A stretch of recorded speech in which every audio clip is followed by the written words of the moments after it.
Good morning, this is Robert Radford with 50 Years of Chess.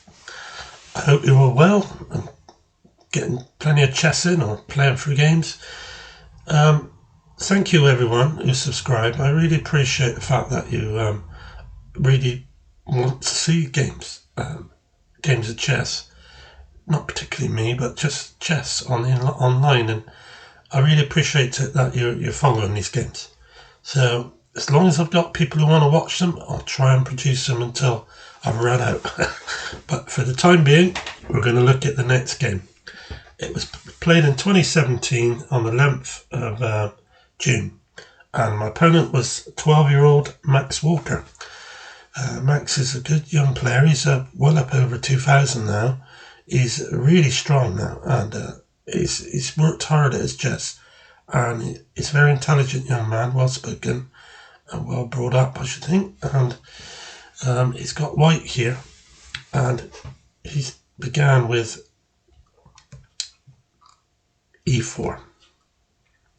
So it's an e4 opening. I replied with c5 to Sicilian. Knight f3, knight c6, d4, cd, knight takes d, e5, not knight c6, knight c5, a6, and he's gone knight into d6 check. Bishop takes knight, queen takes, queen f6, queen takes, knight takes, and bishop d3. Now I'm happy with this situation. I've got two pieces already developed and I'm black, so I started to move behind. So I've equalized on 0, and that's the first part of playing with black. You don't really start on 0-0, you're just slightly behind. Stockfish usually gives white something like a 0.3 advantage straight after white plays his first move. But it's only because it's white and he gets first move, that's all it is. So I played h6. This is just to stop the bishop coming out and harassing my knight on f6, which is good where it is. He's played knight d2, d6 to support the e-pawn, and now he's gone in knight c4. He's not hanging about, is young Max. He's already trying to go on the attack. So I've gone king e7. He's played f3 to support the pawn. Bishop e6. So I'm just completely developed now. My rooks are connected. My king's in a good position on e7. A bit closer to the centre of the board than what he is, which is what you do when queens are off and you're getting ready for an endgame, if you get that far. So knight's gone in. The knight's gone into b6, attacking my rook. My rook's gone to d8 behind my pawn, which is the weak pawn. So bishop e3. So I drop my knight back now to offer a knight swap. I don't want that knight there. Knights, when they're close to your pieces, are very dangerous because they can capture in forks. He played a3. And I took his knight with the bishop. So I've got a few choices, but I chose to go rook to c8. It seemed the best place. It stops his bishop going into c7 at some point anyway, attacking my weak pawn. So he's castled queenside. And so what I'm going to do now is I want to maneuver my knight around to get that bishop away from b6. And so I can advance those pawns at some time. Knight b8, b4, and then c3. I've gone into the hole just around his king. I did this because I want to try and quickly double up my rooks and have a nice attack going. And but he understands this, and what he's done is gone king b2 to attack that rook, and I've doubled the rooks. Now here is where it gets really interesting, because I must admit I wasn't expecting Max's next move. He played bishop c5. What that does, it cuts off the two roots. They're not connected now. So I've got to do something about this. Is this a good move or is it not a good move? Well, I spent a little bit of time and I come to a conclusion that it's not a good move at all. Because what Max has overlooked is I don't need to go pawn takes bishop and then him king takes rook. I can simply play rook takes bishop first, rook takes rook, and then pawn takes bishop. So in effect, I'm a piece up. Rook takes, and I played bishop c4. It's gone back with its rook. Pawn takes pawn, pawn takes pawn, and now I played rook d8, offering the rook swap. I need to get one of those rooks off to give myself bishop and knight against the rook, which is really good. I've got 2.6 advantage over Max here with the black pieces, with free stop fish at this time who's showing this. So he's brought his rook to d1, doubling his rooks. I swapped, and I've got him down to just one piece now, which is what I want. So I've gone knight to d7. He's moved his king to a3. I don't know why he did that. He knows, I don't. So I played g5. I'm going to try and use my experience to stop him from trying to strike out with his pawns, and maybe even get his rook defending them, so I can do the things I want to do. So he's gone back rook d1. This is so he can go across if he needs to defend those pawns. Put h4 now, h5. He's played h4. This is a daring move. If I take, then he'll go rook to h1, and he might be able to take the other pawn if I'm not careful. So what I did is I moved the pawn on.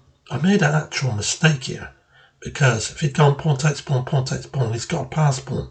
I can deal with it, but it would have made my game a lot harder. I shouldn't have done that. But probably f6 was better. But it's not that big a deal. I've got a 3.7 advantage now. So it's what you could say is a one game. So he's played rook d2, and I've pushed the pawn on now.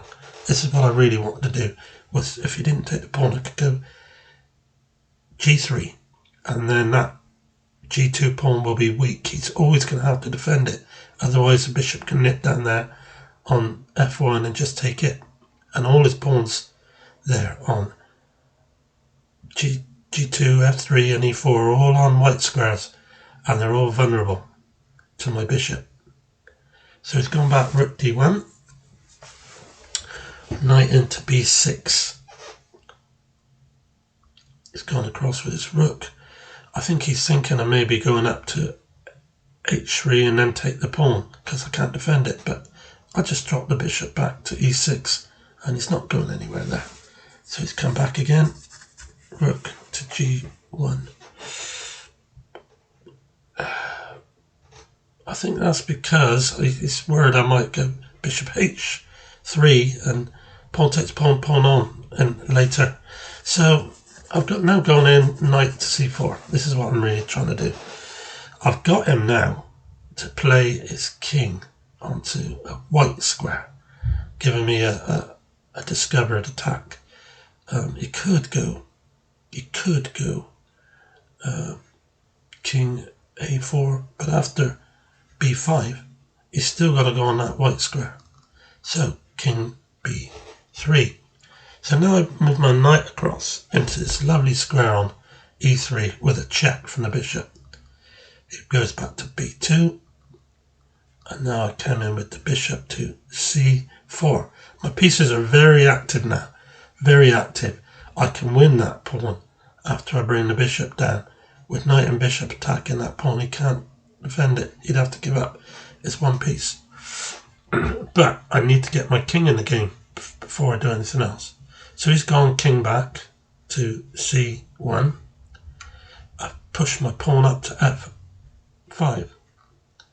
Pawn takes pawn. King up, not to take the knight, but king up. I need to take the knight if he attacks the knight. I need to take the pawn with the knight if he attacks the knight. That's correct. So he's gone king d2, and now I take the pawn. Knight takes pawn on f5. He's defending that pawn that's attacked. And Now I'm coming around with the king to e6, rook to e1, king to d5, rook back to h1. He's got no choice really but to defend that pawn. e4, pawn takes, king takes. Now I'm really coming in to mop up his pawns here. Max is in a lot of trouble. See, Stockfish give me a 7.3 advantage, which is a crushing win now. Rook e1 check, king f4. He's gone back defending the pawn, or he's going to lose it. There we go. Knight into e3, attacking that pawn. Now he's going to have to defend it, which he does.